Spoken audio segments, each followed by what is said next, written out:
Hi, it's Dr. Robert Seichert, and today we have another doctor podcast interview with a prominent physician, Dr. Louis Goldfrank, who's sitting right here next to me.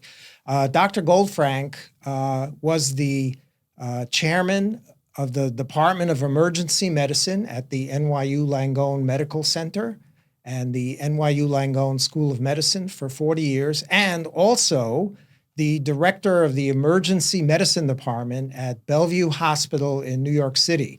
Bellevue Hospital is an incredibly important hospital to New York City. It's the flagship hospital for the entire public health system in New York City. So I'm really pleased to have this giant in medicine here today, not only because he's very tall, but also because of all the great contributions that he's made to emergency medicine over the last 40 years.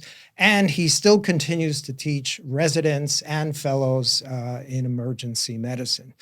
Dr. Goldfrank, thanks very much for coming today. We really appreciate your time, and we look forward to speaking with you today. Pleasure to be here. Thank you. So tell us about Bellevue Hospital, some of the history of Bellevue with regard to emergency medicine and New York City. Sure. Bellevue is America's oldest hospital. It started as a 6-bed unit of an almshouse downtown. Way downtown before its trajectory ended up at what's called Bellevue, which was in Kips Bay.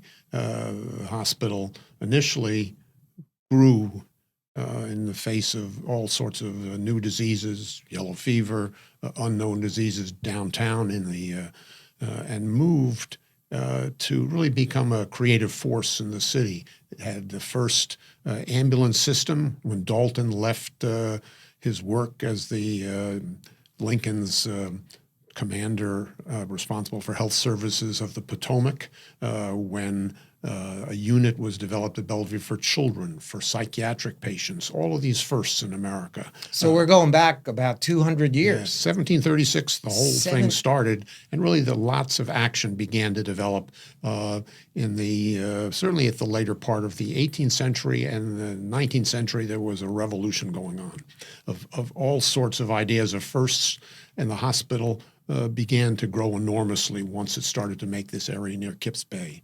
And it became enormous. And it became a training site for people from most of the big medical schools that developed. It was where Columbia first did its training. It's where Cornell did training. It's where Bellevue Hospital Medical Center did its training, and it was where New York University did.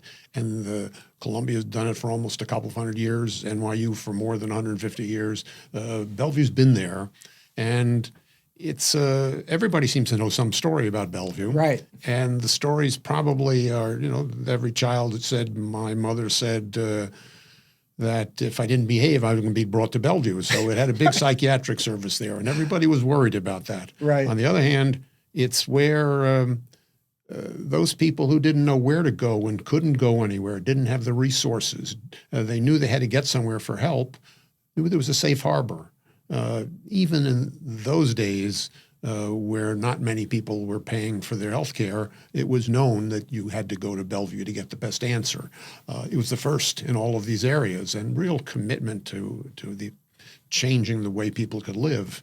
And that's the way it was when all of us got there, probably throughout the 20th century. It was always the place where no one was ever turned away, and everybody who was turned away came there to get care. So it gave you a special feeling as a doctor, and everybody who works there for some time has a special passion for exactly what this hospital means to society and what the style of a public hospital is.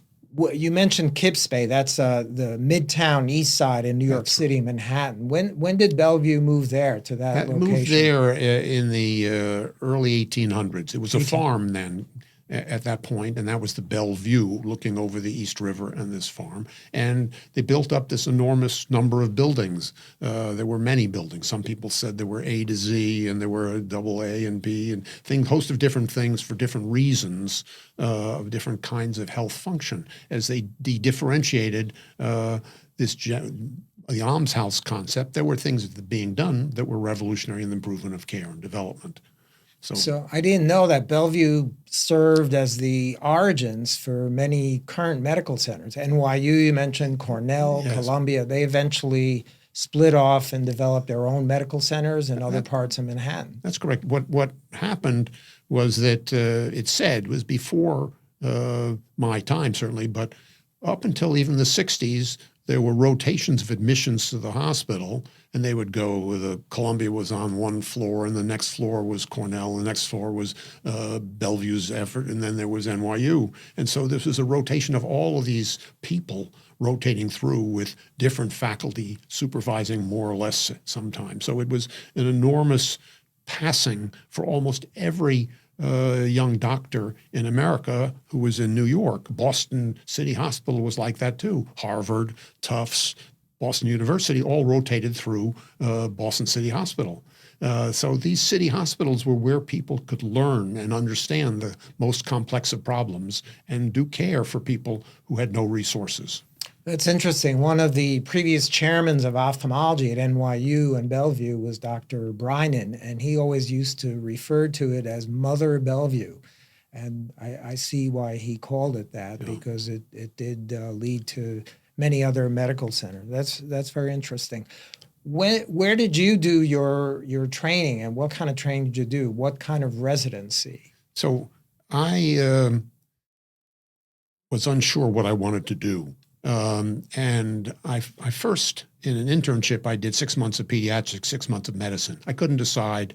And then I went to Montefiore Hospital in the Bronx, and I did 2 years of internal medicine there. But the excitement I had was really the experiences we had in our public hospital that we rotated from Montefiore in the north part of the Bronx, 210th Street, and Morrisania City Hospital, 168th in the midst of the South Bronx.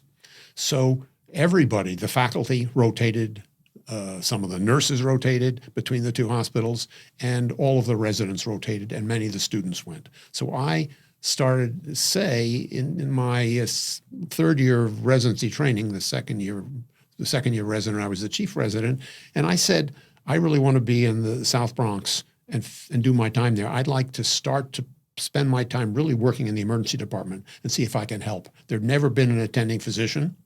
There were no staff. There were no attending physicians of any sort. So there were just residents who were unsupervised. And that's Wow. the way it was across the country. Emergency care was not supposed to be so important. People hadn't done all the things that we do today, but it was, for me, an exciting experience. And I then stayed in the South Bronx to start becoming an emergency physician. There was no one training people to be that, but there were big events happening in the country. The National Academy of Sciences had said that injury in America is the greatest killer. And they talked about, they did the work in this. That was a 1965 study that really said you had to think about these things as errors that could be prevented. And really that one had to stop using the term accident. And that led in the early 70s to, let's say, the National Highway Traffic Safety Administration, which became, the job was to really look at how you prevent crashes. At the same time, in the early 70s, 1973, I think, there was the National Highway Traffic Safety Act. That was during the Nixon administration. What they decided to do was to recognize that there weren't enough ambulances and there weren't any paramedics, and the ambulances looked more like hearses than real ambulances. So they're really looking at a host of critical issues there. In addition, there was no, they looked at the issues that were developing across the world in some places. There were no intensive care units. There were no coronary care units. There were no trauma services. There were no services for emergency needs of burns. There really weren't staffing of an emergency department in any place with people who were going to be there and understand what had to be done. So that all of those parts came out of this act, and that act led to a place like Bellevue being the central force in the city of New York for meetings that were held by 3 leaders from each hospital in the city of New York, a nurse, a physician, and an administrator. And they were called the 911 Committee by the city of New York. And what we were supposed to do was to establish standards for all of those things for children, for burns, for trauma, for neurotrauma, for emergency care itself, and how ambulances run. And so we began to work together. And ultimately, it began a revolution about what really should be done. It wasn't going to be a passing way. It was going to be a real entity that was consequential. And this began to really change the whole city because you had these leaders. Many of us had very little experience at that time, but we had these leaders working together. And so those events took place in the Rose Room on the 12th floor of Bellevue Hospital twice a month. And people got together, the subcommittees of the committee, and the plan and the audits and the efforts we were going to make for the city. The city was being responsible. There was some money going to this. And really the plan was to say, is this place going to be good enough to receive ambulances? There were 60 hospitals that were sending these 3 people, but many of them were clearly not able to do the job. Right. So it was going to be a revolution about who should receive ambulances and how you take care of them, the patients who were brought. So how did you wind up at Bellevue from the South Bronx, from Morrisania Hospital?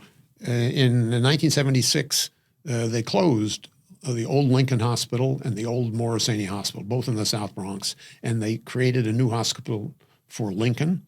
The staff from the old went to the new Lincoln. That old Lincoln had been a hospital from the Civil War for freed slaves. Then the North Central Bronx was right next to Montefiore, and I went there for several years. And I then got involved with these meetings at Bellevue, and it was pretty exciting. I was getting to meet a lot of people. And what happened in 1978 was the Joint Commission on Accreditation of Hospitals went to Bellevue and took a look. They said, we're not going to approve you as a hospital to receive ambulances any longer because there's no full-time attending in the emergency department. There's no supervision. There are residents who work unsupervised, moonlighters that no one knows. There's not a system. The only people who seemed to have a system were the nursing people. So they told the city of New York and Bellevue Hospital that you're not going to pass your next survey unless you have an attending physician to run the emergency department. So having gone there, I knew the woman who was the head nurse at that point at Bellevue. I'd met her. She was on some of the committees with me. I met Joe Ransohoff, who was a very famous neurosurgeon. Right. Pretty wild, a very friendly guy to me in the beginning on those things. And they said, Bellevue has to have a leader, and there's a search committee is going to start. The head of the hospital, a woman named Madeline Bowman, and the dean at that point was a guy named Ivan Bennett. So he was a prestigious guy, I think, who later went on. He was there for a short time, but he was the dean. And so I had meetings with various people, and they said, well, you're great. You can come.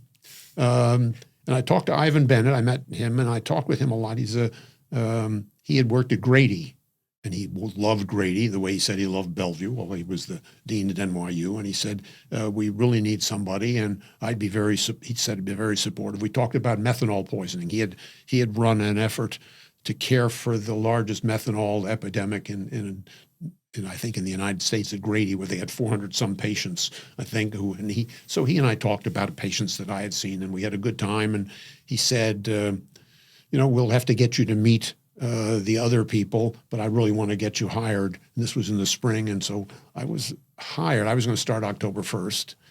And I don't think I got to meet any of the other people at that point.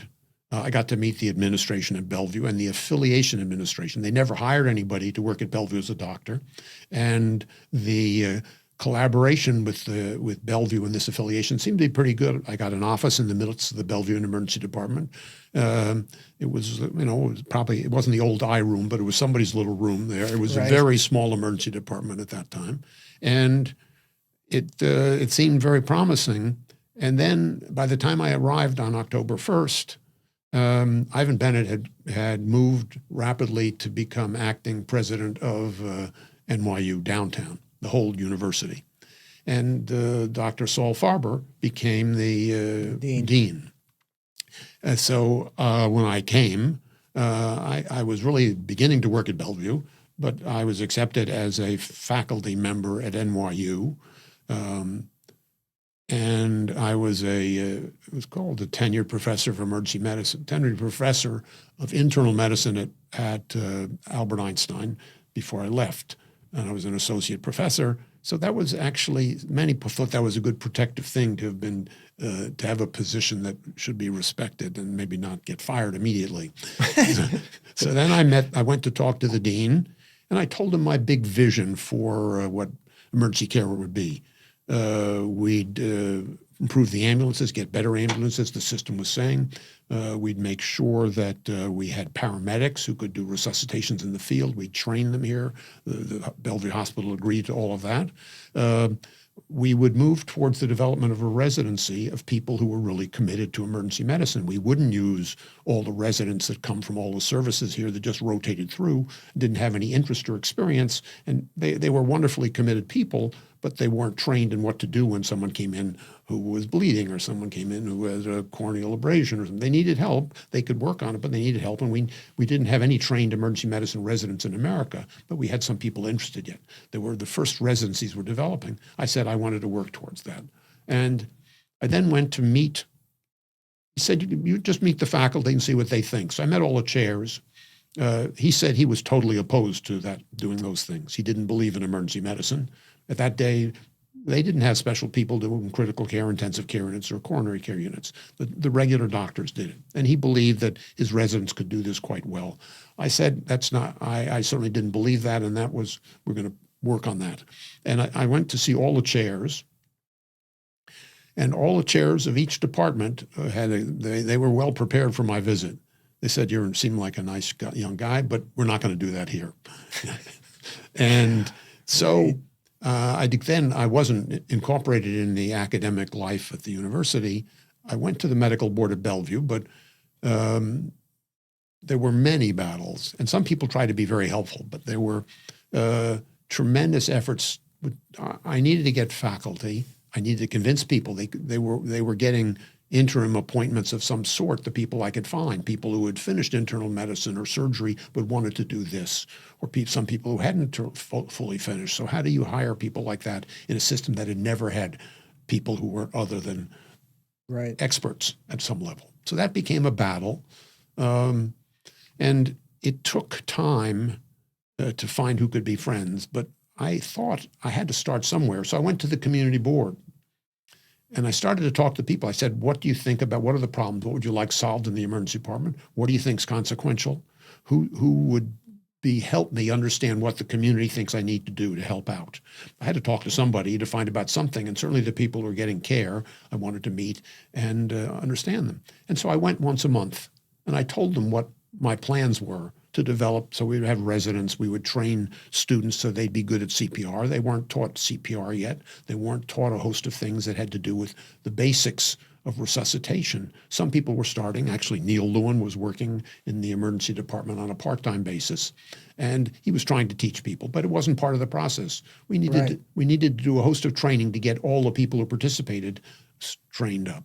And those battles became such a level that I was not making any progress. I lost whatever goodwill I had in relationship with many of the chairs of the dean were deteriorating. And so I talked a lot with the people at the Health and Hospitals Corporation who ran these 11 big public hospitals about some help. And they tried to help and said they would be fully supportive of a residency in emergency medicine.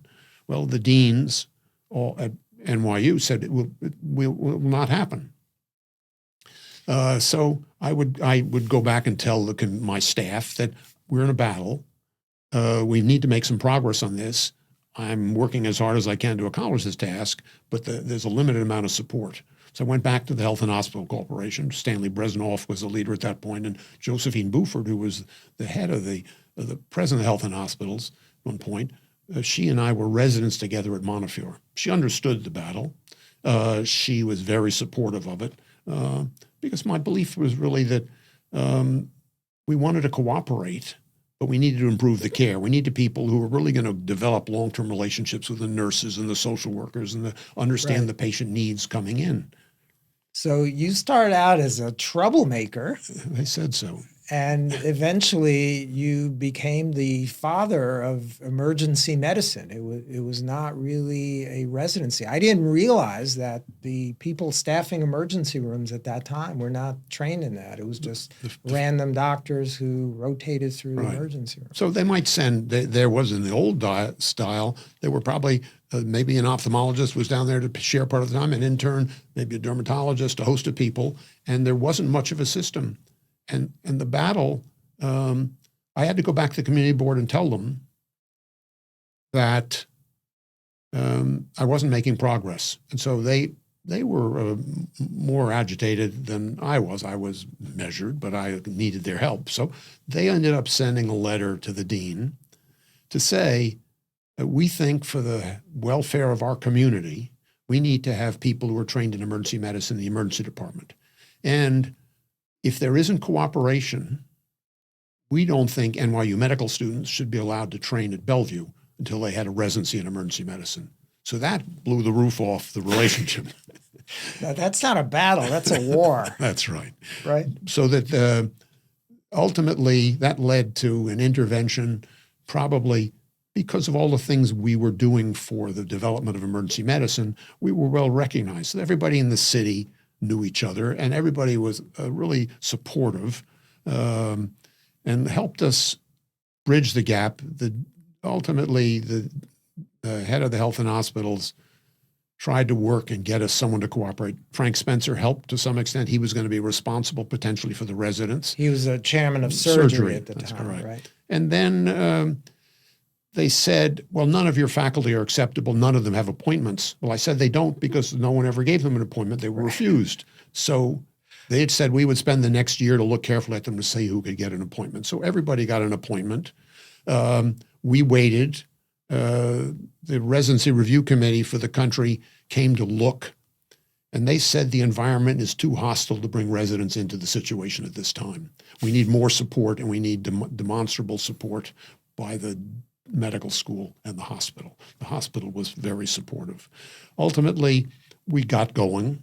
That was 1991. We'd started to work on this in 1980. But we accomplished it and then had persisted. Persisted, yes. Right. There's no other option. I didn't know anything when I started and was a resident working. The residents in this great institution didn't know any more than I did. It wasn't fair to people. We had to have this develop, and we needed supervision. And, people would say, we have supervision. You can call down the fellow in surgery or the resident, the senior resident or the second year resident. They're going to help you.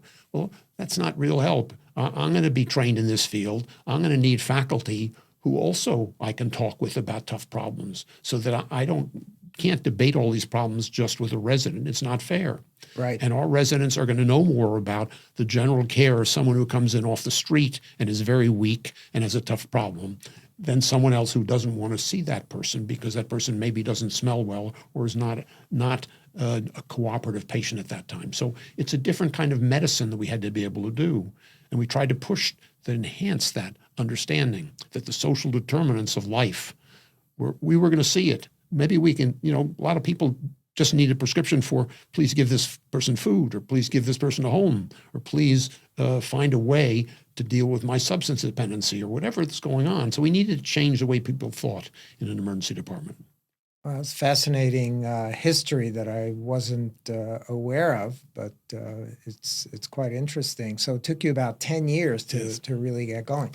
So since that time, once you established this emergency medicine department, which served as a role model for other hospitals around the country and the world, how many residents and fellows have you trained over the years in emergency medicine? We started in 1990 with, let's say, 12 residents, and now we're at 18. So I would say it's been a 4-year program. So it's in 30 years, we've probably trained 300 or so residents. And then, they've become, they're the most creative and interesting people, just as probably when the people you were working with in ophthalmology, people wanted to come to Bellevue. These people came from everywhere. They were interested in seeing how a kind of care could be given to the poorest people in the country, the newest immigrants, the most needy, the most people with the gravest psychoses, the people, all these problems, how one could handle that and gain strength. And many people came specially to Bellevue because it was going to be a great challenge, and we got tremendous people who've gone on to say, I came to Bellevue because I want to learn how to solve the problem of homelessness, or I don't want people to die in ambulances who would just like to be able to die. If someone needs to be resuscitated, they should, but I don't want everybody to have to be resuscitated. I want to make sure we do better thing at the end of life. And so people who had specific problems came to a place such as Bellevue, and they really said, I want to do things to make the world a little better. I want to solve problems that others have neglected. And so it was an exciting group of people, and they became the really mature leaders in many parts of the country at this time. And probably the world as well. The world. Many people went back to other countries or went on projects that elsewhere and became leaders in education. So it had tremendous opportunities for people to grow and develop. Right. So as you know, New York City over the years and decades has had many disasters, things like floods and buildings and streets exploding and hurricanes and fires and other types of disasters. How does the emergency department deal with that when you have a major disaster and you could have dozens or possibly hundreds of people severely injured simultaneously? How do you handle that? That's an image that we don't really have anymore, because what we did with that 911 committee and with the great ambulance services is that the development of the training of paramedics and the emergency medical technicians manning ambulances, womaning ambulances, people of all types being the leaders, that what happened is that strategy had to be given at the scene with great triage, to sorting of people, to decide a large number of these people are very concerned about what they have, but they're not so sick. Those people we take in the ambulances to distal hospitals. They go much further away. The people who have the most serious injuries are going to be brought to a certain number of core hospitals that are trauma centers or that are burn centers, where they're going to move people. And some of the closer hospitals will get many more because people will walk there. But the redistribution has been very effective in the number of people can be hundreds, but they may go to 15 different hospitals. And in the past, there was chaos, and they went mainly, Bellevue was supposed to take most everything. Bellevue was supposed to be the biggest and best, but no one can do a good job under those circumstances. So there are great events, but the distribution and the quality of care done in the field and the distribution of the people to different hospitals has revolutionized the way we respond to a disaster. So it was rapid triage, figuring out who needs emergency care, and then sending other people elsewhere. And we could really take a lot of people, and we never turned anybody away. But we also tried to do it in a fashion with the system for a whole city, to use other people so that people didn't.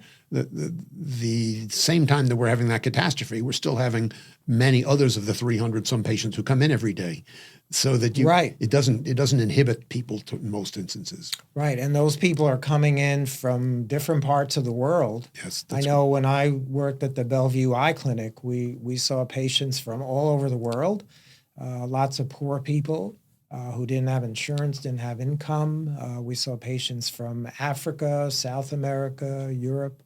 How do you deal with patients who can't communicate with you because they don't speak English?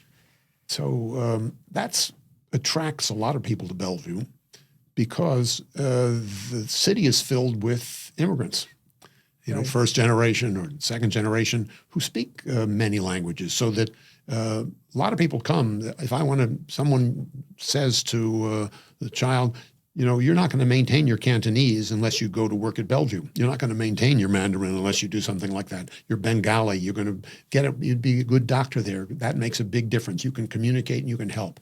And we all learn different languages. Actually, some of us were required to take a Spanish course and a Chinese course and a host of things to be able to function. We had those small courses that didn't help that much.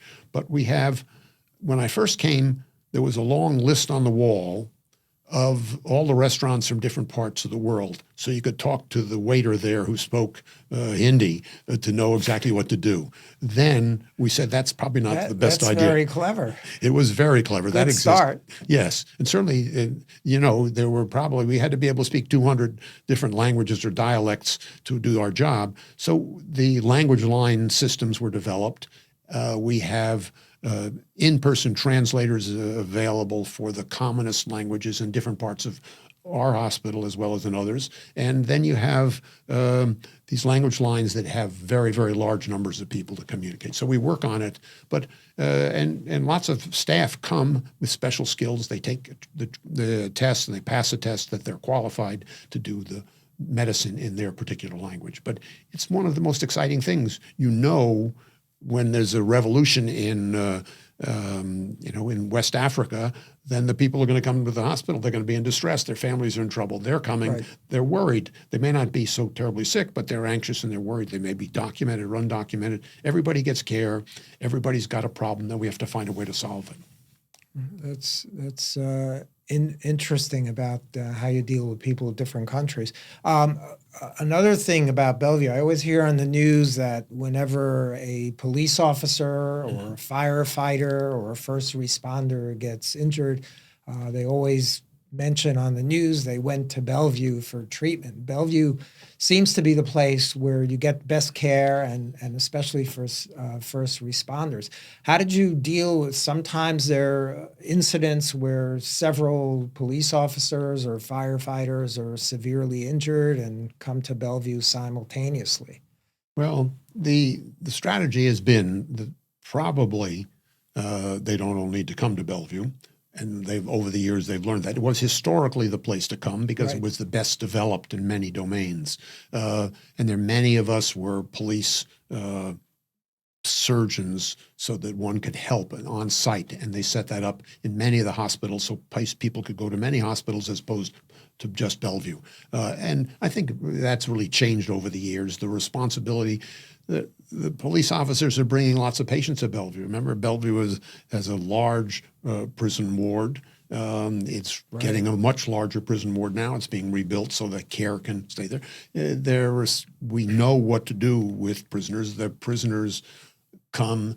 The officers who've brought the prisoner in or brought the person who's arrested also was injured in the process. So someone helping them. It's an easy step to become the service for all of those people. And we do, and we learn a lot. You work very closely with police officers. You learn very closely with the fire department, with the ambulance corps. They're all part of the same team. We're all involved with lots of things together, so that it's not so large numbers of people would get distributed the same way that ambulance triage is doing it and the fire department treating. And people often are driven by ambulance or in the police car someplace. So it's not as busy as it used to be because I think the systems are more logical. And I think they have more confidence in many of the other hospitals. And when the codification of hospitals occurred, that they were considered trauma centers or they could handle, then they're good places to go to with regard to trauma. Historically, everybody could take any patient, but then the standards we established in the 1970s led to codification that you had to maintain your standards. Could you be adult trauma and pediatric trauma? Could you handle whatever you can do was determined by a committee of peers. So you basically created the standards that then other hospitals copied or tried to copy so that they could become efficient and proper centers for all sorts of care. I think we all were cooperating the city, and there were many places that didn't want to have ambulances because it's disruptive. And when you get an ambulance, you're getting a person who you don't know what this person can pay or what he can't pay. Never bothered the public hospitals. The private hospitals had to make those decisions to care for people, so that it became a big issue. And that led probably in the early 80s, something called EMTALA, which is the Emergency Medical Treatment and Active Labor Act. And that was a law that made anybody who came to your emergency department, you had to take responsibility for, unless you could not do what had to be done. And then you had to effectively transfer that patient to another hospital under supervision if it were a serious patient. But that really meant that you can't ask someone, can you pay, before you get your care. You have to take all people who come through the door. And you can't, and it has to be an appropriate examination that meets the standards that anyone would expect for that person in the condition that he or she arrived. So that limited what many people have tried to do, to say, maybe we should see whether the visit is really an emergency. But we don't really believe that before you examine someone and care for someone, you can say it's not an emergency. So it forced us and the society to accept that you had to give person the right to get in and get an exam to decide whether it's an emergency. You know, someone's pain, you get a compromised person. I remember a very sad story of a woman who came in with severe pain, and she was crying, and talked a little bit with her, finally did some translation, and could find out that she, it sounded as though she'd had a catheterization some other hospital for heart disease. But when you really talked with her, you could see that her problem, she just said on Tuesdays, she talks to her mother in Guatemala, and she's an undocumented immigrant, and her mother in Guatemala hasn't ever spoken to the grandchild. She has never met the grandchild who's in New York. Right. So that was enough to cause her chest pain and to get evaluated elsewhere, but that she needed social support. She needed a mechanism to solve some of those problems, which we actually, this was a decade ago, got some special permission for a visit and a visa. So you can do things, but it's that all things might look alike, but the things we do are going to be very different. And that's the uncertainty and the excitement of emergency medicine. Right. Sounds like there are a lot of little battles along the way, right? I think that's the challenge of emergency medicine. Right. Now, in addition to being the director of the emergency medicine department at Bellevue and NYU, for many decades, you were also the head of the New York City Health Department Poison Center. Can you tell us about that, how you got involved in that and what that entailed? And how did you manage to run all the emergency departments and run that simultaneously? Well, the easiest answer to the last one is that we really have remarkable people who wanted to share this job. And so there are lots of people helping in many different avenues. And my feeling was that great people do well if they're given a lot more liberty at times and work together. And that, I worked hard every day and they worked hard and we did things and many of us worked together. But the Poison Center interest started when I first went to work in the South Bronx, and there were so many poisonings, and this committee from that set up these 911 efforts. One of the objectives, like trauma and children's care and emergencies and ambulances, was poison control. So at that point, I became actively involved in the poison centers in 1976 or so, and we set up a meeting. We didn't have anybody to help us. The Poison Center at that point had been there for many years, since the 1950s. And it was run by wonderful people who were called sanitarians. And they were really responsible for knowing that the water was clean and the food was not infected or compromised for people. And the head of the health department that year when we started these discussions was a guy named David Senser, who had been the head of the CDC, and he then became the head of New York City's Poison Center, New York City's health department. And I was working on these projects, and he said, well, I'll give you a job. It'll be a non-paying job of $1 a year that you don't ever expect to get paid on. So we worked on that, and I began to set up meetings, and I had, as I mentioned, these two young people who were clinical pharmacists from St. John's University who came by gift to be at Bellevue Hospital with me and wanted to work in poison services. That's why they were there. And we decided we'd start having a conference the first Thursday of every month in 1976, and we would have representatives from hospitals present their most interesting poison case, and we would talk about it and study up, and we would begin to use that as the armamentarium to develop a fellowship in medical toxicology and training for our residents. And so it became just another part of emergency medicine that we integrated and developed. And now we have nurses and pharmacists who answer the telephone calls to the poison center. There are probably 60,000 tough calls that need to come in. Anybody in the world has the right to call a poison center. It's free. It's 212 poisons. There's a good number for our unit.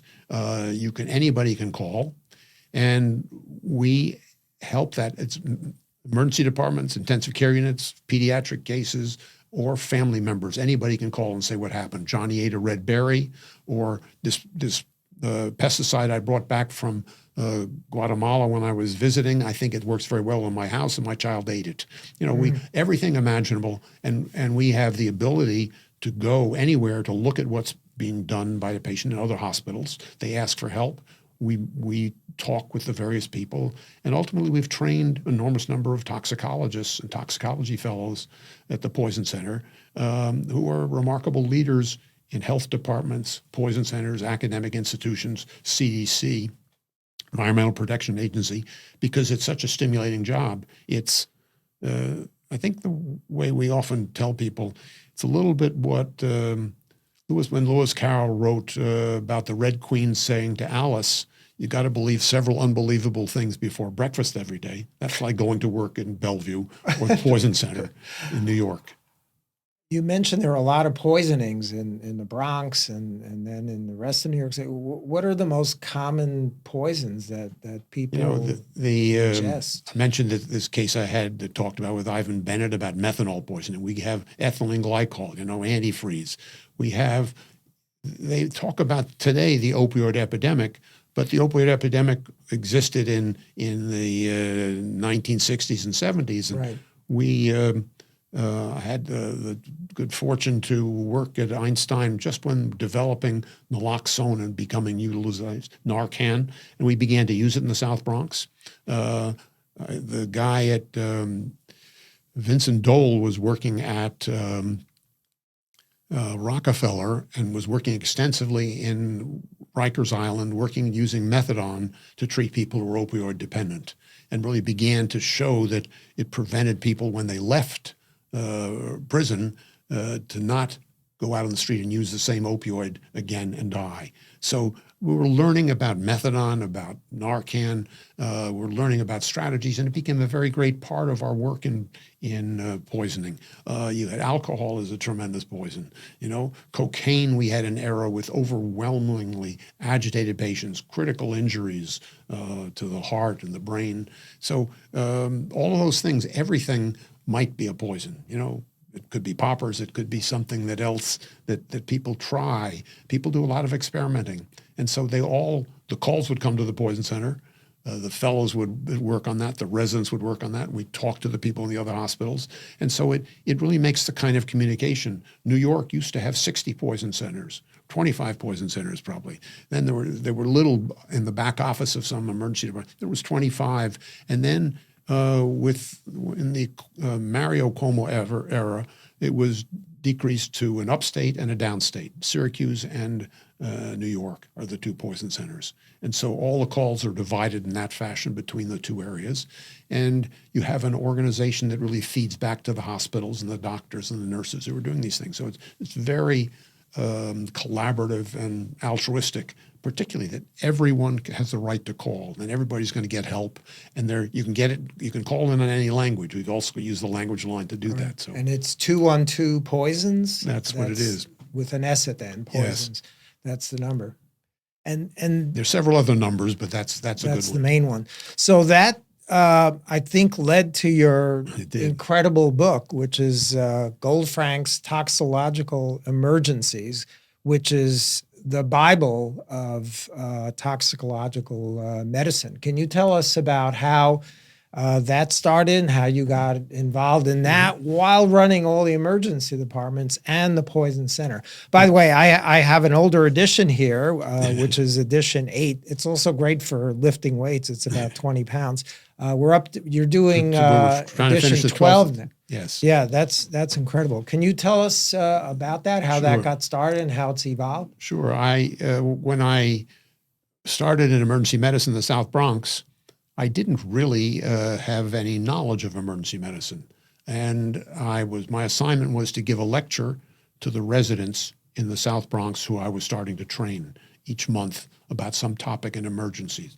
So I decided that all those poisonings that I didn't know anything about and couldn't find a good clinical text to do it, I would write a talk about it. And then I did that, and I started to accumulate those talks. And then someone came in and said, everybody says they're great talks. Would you submit them to my journal? So this was the Hospital Physician, which was the house staff journal available at that time. And so I worked with a number of collaborators to submit an article every month for about 5 years. And those were about cases we had of poisoning. And by the time we'd gotten near the 5th year, someone from a publishing house had seen them and asked if I wanted to publish a book. So what happened is we took 170 pages worth of the first articles, redid them and worked on them, and they were published as a small book of about of 170 pages. And we've now continued that, developing much more detail, developing the science, a broader view of the basic component of education, and the social needs and the psychiatric issues and everything imaginable. And it's a 2,000-page book with 200 different people who were trained in toxicology writing chapters and collaborating on a field that's now of great international importance as well as national importance. Right. And many of those authors of sections of the book are people that you trained, right? Almost every fellow who trained with us in a 2-year program has written a chapter and collaborated on a chapter, so that it retains the novelty and the integrity of young people changing and teaching us the things that we might not have known so well or need to learn better. Going back to Bellevue for a moment, you mentioned a couple of times about the psychiatric patients. And in the past, Bellevue was known as the mental hospital where people go. How did you deal with having an influx of emergency patients who possibly severely injured or poisoned or an accident, and simultaneously having psychiatric patients who come in as an emergency who may be disruptive or aggressive or possibly overdosed on various medications or alcohol? How do you deal with that? It's a great problem, and we work very hard on it. I mean, the Bellevue Emergency Department, when I got there, was about 20,000 square feet. It's now well over 100,000 square feet. And you do a certain level of triage. They may say that there's a agitated person. And so that person who comes to triage is moved immediately into a space where you can treat people who were agitated. The agitation may be, the person may be may have encephalitis, may have 115 temperature, maybe has taken too much cocaine, maybe has delirium tremens. So maybe is anxious. So you bring the patient into a safe space. If the police have brought the person in, sometimes the person's restrained, and they're tied down, and they maybe have handcuffs on them, and we have good teams of people who are behavioral health assistants now who move to that site as soon as they call a behavioral health emergency. And an attending, a senior person, a couple of residents approach the person, some good nurses, and you start to talk with the person. And you decide whether it's a life-threatening problem that's extreme hyperthermia because they were using drugs on a roof, and a hot tin roof, and had a seizure or something like that. That person might get one type of intervention, and that person may be immediately sedated with something that we have that works very rapidly, an intramuscular drug, for example. Sometimes it's too dangerous to take the handcuffs off until you're sure what you should do, and you may switch to restraints that are safer for the person and carry on with the care. Someone may, if the patient's got 115 temperature, that person may be put in an ice bath immediately to bring the temperature down and save the life. The person's body is being destroyed by extreme hyperthermia, the liver, the heart, the brain. Other people, you start to talk with them, and they say they're hallucinating, and you start to talk with them, they feel better, calm down. You may take the cuffs off, you may talk to them, and they may then have good discussion that you see it's really purely a psychiatric problem. And then we would get them, a liaison psychiatrist might come, or the patient may go to the psychiatric part of the emergency department, safer. There are a host of nuances between life and death, someone desperately ill, and someone who's got some significant psychiatric problems.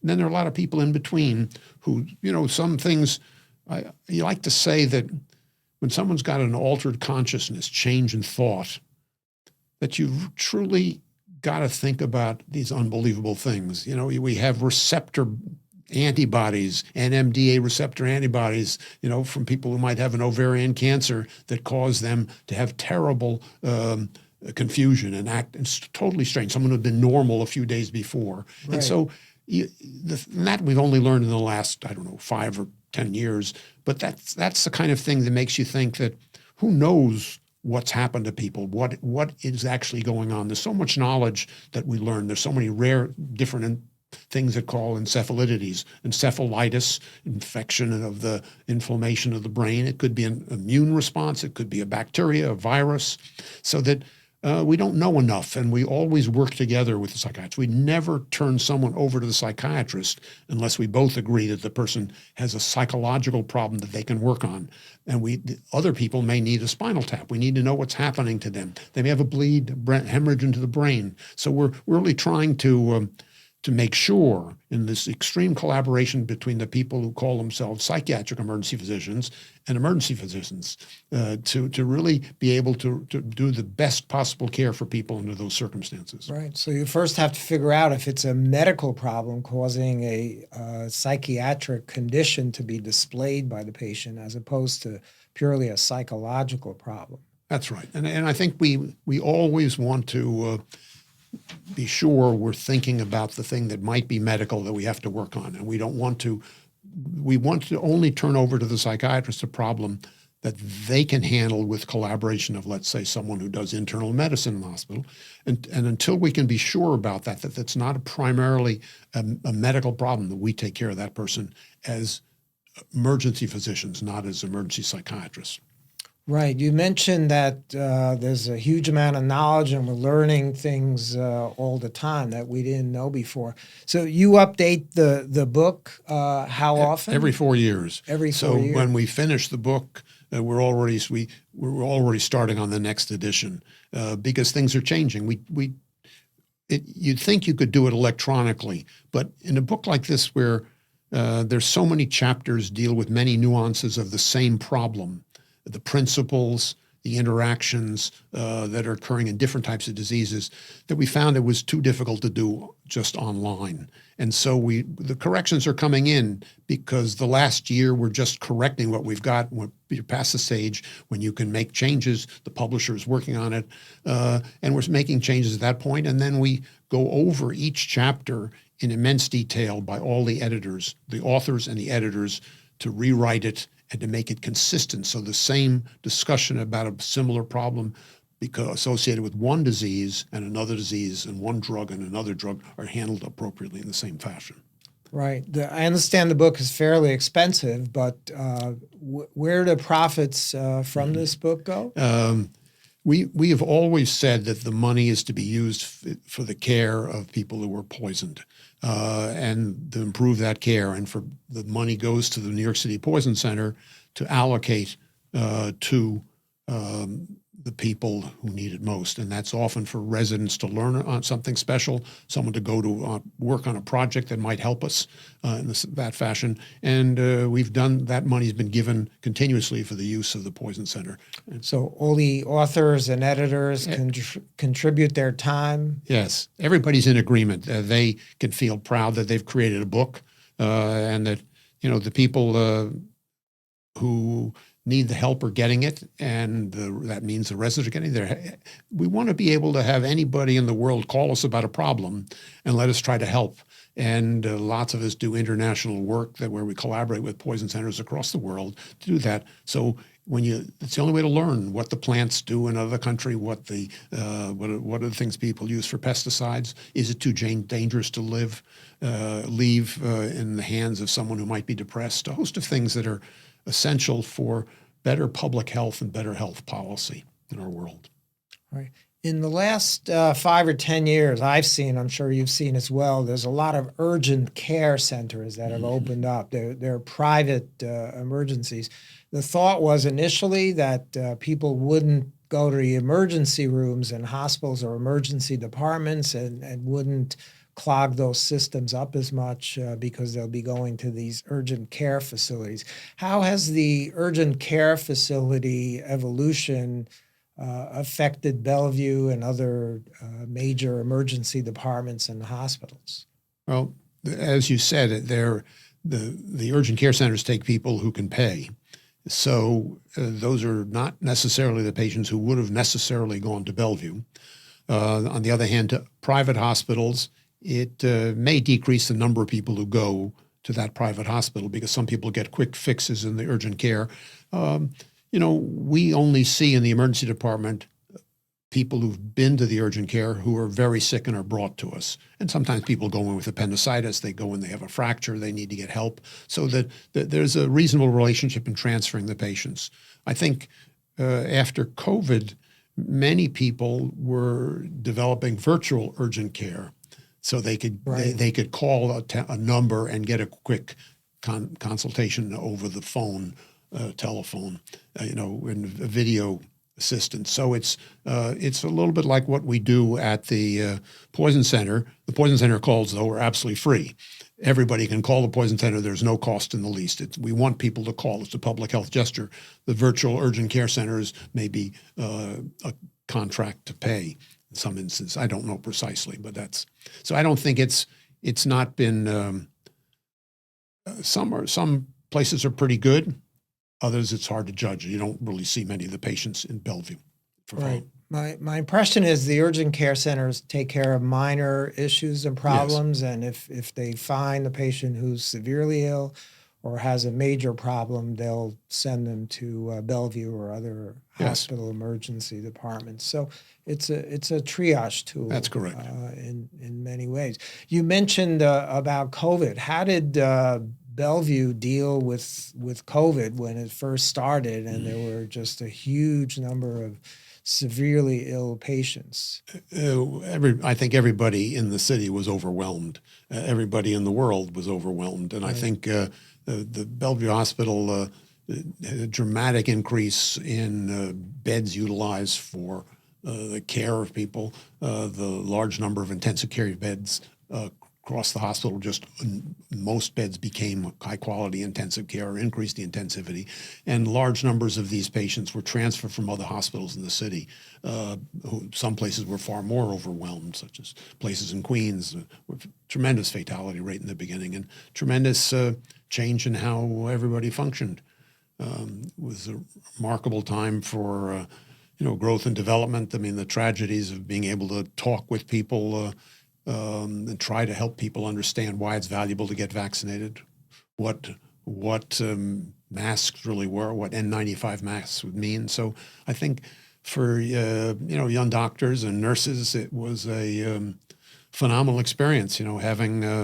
Seeing more people die in a month or in a week than they might see in the entirety of their career, and with everybody transformed to acting on behalf of so many patients and doing and not being able to share the relationships with family at the end. So much isolation, so many tragedies, and helping people understand what we're trying to do. People were working very hard. I mean, clearly, a lot of people it was terribly debilitating, the numbers of people and the severity of their illnesses. So. Right.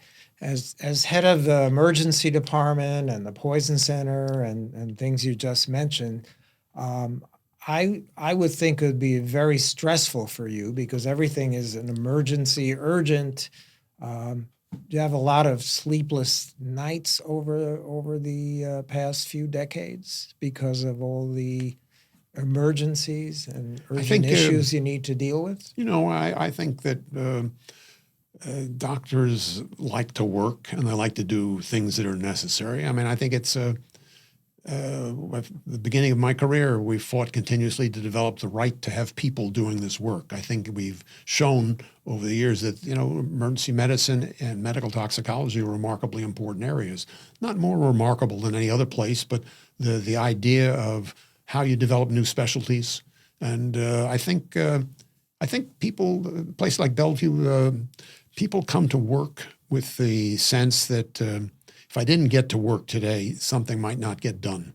I think that there are always more people than you can do the best job possible, and because we set no limits on how many people we take, and I think it's you grow up as a different way. I think when you can train people to believe that way, that they're a vital part of the healthcare system and trying to help people, educate people, and serve people, then you feel pretty good about it. I mean, I get much better sleep these days than probably I did when there were no other faculty and there were few faculty and the residents were new. Right. I have a feeling that there every day in the emergency department, there are lots of people trying very, very hard to do a good job. Now, you still actively teach, right? I do, but I'm not a essential participant in the running the department anymore. So I can take with pride at how the other people do it and how it gets done. That's good. Now, in the news now, you hear every day about AI or artificial intelligence. And I recently saw an article about AI and emergency medicine, and the authors concluded that it's not as good as we think it is, or we think it should be. What do you think the role of AI is in medicine in general and emergency medicine? Someone sent me an advertisement a few weeks ago about doing triage with artificial intelligence. So triage is the first time that any human being meets the patient at the door of the emergency department. The kind of case I talked to you about is, someone can say, I have exactly the kind of pain that people get with a heart attack. And it may be a heart attack most of the time or some of the time. And then some people have that pain because they're terribly anxious, and that's the way they're expressing themselves. And I think we try to teach people that you find out immediately in a matter of a minute or two whether the person needs to go to the operating room or needs cardiac resuscitation done or needs talking. And then once you get to the stage of talking, you're going to find out that slow medicine is vital for people. It's almost vital for everyone. You've got to know what the person is thinking, and you have to understand how to speak to that person. I'm always use the phrase, Mandela said, if you want to talk to somebody and get to that person's heart, you speak in his language, in their language. If you want to not make progress, you talk in your language to his head. And so it's the kind of thing it's hard for us. We have to learn what people need, and we have to be able to listen and talk to people and hold their hands and get there. And I don't know that artificial intelligence is going to do that. There are too many uncertainties. There could be 100 things that cause you to have chest pain. Right. And it takes time. It takes to be an ophthalmologist to look at why the eye hurts. Everybody's got to do something carefully, and it needs a lot of information before you're going to be able to make a decision. So I don't think that artificial intelligence, as I understand, is going to take over the job that most doctors have to do to really know people and feel for them and speak with them in a fashion that's going to be very productive. Yeah, that's a critical point. When I speak to a patient, I get certain vibes and certain information just from listening to how the patient is explaining what their issues or problems are. And that's my brain working and from experience figuring that out. I think it's going to be a while before computers can figure that out, if ever. I'm not sure. I think that's the advantage we have in being in a place where there's such a heterogeneity of young doctors and nurses, older doctors and nurses come from every nation in the world, and it's a lot easier for that person who happens to speak the same language or maybe look the same color or have a lot of the same values. All of these are issues that alter the quality of the communication. And until we have a staff that represents lots of the people and types of people in the world working with the others, you don't get as good care. You see big differences. I remember as a young doctor in the South Bronx, I was starting to work in the South Bronx just at the time the Tuskegee report about discrimination and very poor handling of people who had neurosyphilis in Tuskegee, Alabama, And that was recent. And then most of my patients were Black or Hispanic. And they said, I don't want to be seen by a white doctor anymore. I'm worried. I'm worried about how you behave. Machine's not going to handle that. I mean, there's a big jump. The human is pretty important. And the human's got to be a kind of decent person, able to be humble and get to meet people and feel good about people to solve these problems. And I don't know that the machine's going to solve it just yet. Yeah, maybe in the future, we'll see. So we touched upon it several times here. The healthcare system has many problems and issues, and some people say it's totally broken, needs to be revamped. You've been through this for decades now. What do you think our main issues or problems are? What are your suggestions for how to fix I don't see healthcare? how we can. I think it's morally and ethically irresponsible not to have a universal healthcare system. I think everybody needs to be able to get care that's of a high quality. I consider, that the only way it's unconscionable that we make so many people with such limited capacity sometimes would to be uninsured or poorly insured, and the hoops you have to go through to be able to get the care delivered that other people would do routinely. It just doesn't make any sense. It doesn't lead to a healthier life for that family, that person, that individual. It's very expensive what we do. We're one of the richest countries in the world, and we're one of the last of those very rich countries to have universal health care. We are asking people in some states, maybe as a vestige of discrimination, that the care is not going to be good. They're not going to get even the Affordable Care Act. They're not going to get the same kind of care. We have so many things we know that are just discrimination against people of color. It's not reasonable not to have universal care. It's unconscionable, and it's probably a waste of money. I mean, the lives of people, so many people die, so many people suffer unnecessarily because we don't have a reasonable healthcare system. So why isn't the government doing that? What's blocking? Is it politics, money, combination? I don't think it's. I think certainly it's in pretenses about money, but I think you're wasting human lives, so it's not very valuable to cut back on the money. To make someone choose whether I'm going to get a copay if I don't have the money and not get the medication this week for diabetes and split the pills in half isn't the solution. They're going to end up with kidney failure or something More terrible. Problems. Eye More problems, and bigger problems. Bigger problems. Right. So I think that it's a philosophy that we believe that, not I, but as a society, we believe that, people should pull themselves up and get themselves taken care of, earn more money to pay for these things or whatever. It doesn't make any sense. Every other country that's got the wealth that we have as a universal healthcare system. You don't have to give people the world. If you gave a lot of the basic things that thought about preventive health care, that thought about making sure you get your immunizations, make sure you get your appropriate studies done, those are routine. Preventive health would be an immense solution for everybody. And then the fancier things you might debate. But in our country, there are lots of people who have nothing. And there are lots of people who are uninsured. And when they have a job or they get a new disease or they switch, they can't get it because they had a pre-existing condition. It's not reasonable. I think that it's to see the people that we see who suffer because of want of money is just it's just not a reasonable way to run a healthcare system. You mentioned preventive healthcare. That's a big issue, I think, that we're just totally ignoring. Many of my patients, some of whom are very educated and also in some cases very wealthy, for example, have diabetes and they know nothing about it, don't have any idea of how to monitor it or what to do about it. And they're walking around with elevated blood sugars or with high blood pressure, high cholesterol. Part of this is just poor education. I think we need a better education system about preventive healthcare.